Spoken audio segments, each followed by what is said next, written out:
Caps for Sale by Esphyr Slobodkina.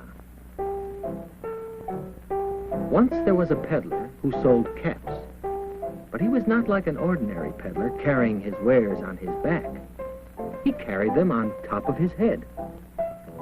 First, he had on his own checked cap, then a bunch of gray caps, then a bunch of brown caps, then a bunch of blue caps, and on the very top, a bunch of red caps.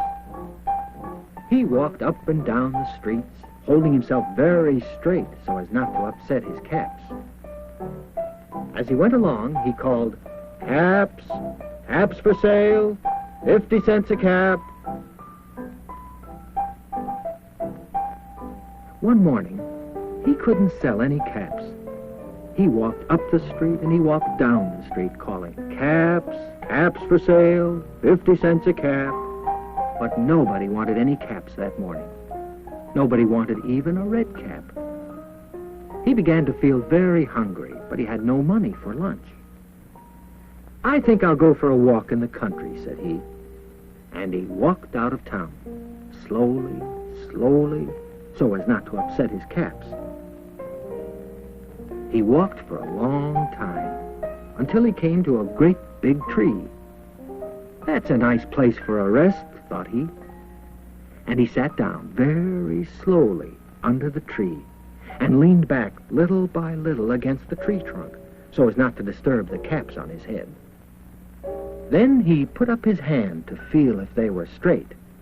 First his own checked cap, then the gray caps, then the brown caps, then the blue caps, then the red caps on the very top. They were all there. So he went to sleep. He slept for a long time. When he woke up, he was refreshed and rested. But before standing up, he felt with his hand to make sure his caps were in the right place. All he felt was his own checked cap. He looked to the right of him. No caps. He looked to the left of him. No caps. He looked in back of him. No caps. He looked behind the tree. No caps. Then he looked up into the tree. And what do you think he saw? On every branch sat a monkey. On every monkey was a gray or a brown or a blue or a red cap. The peddler looked at the monkeys. The monkeys looked at the peddler. He didn't know what to do.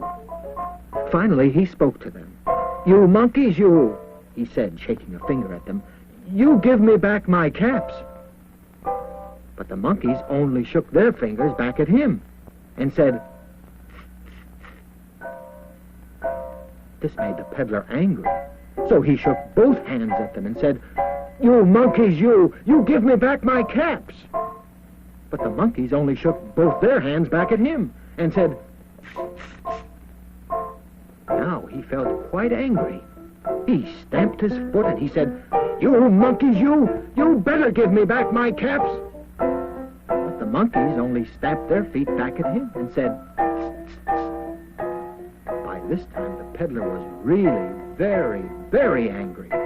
He stamped both his feet and shouted, "You monkeys, you must give me back my caps." But the monkeys only stamped their feet back at him and said,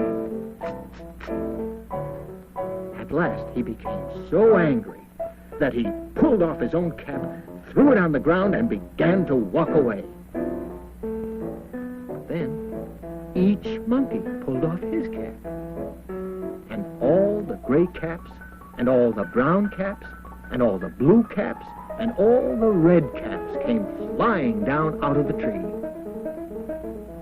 So the peddler picked up his caps and put them back on his head. First his own checked cap, then the gray caps, then the brown caps, then the blue caps, then the red caps on the very top. And slowly, slowly, he walked back to town, calling, "Caps, caps for sale, 50 cents a cap,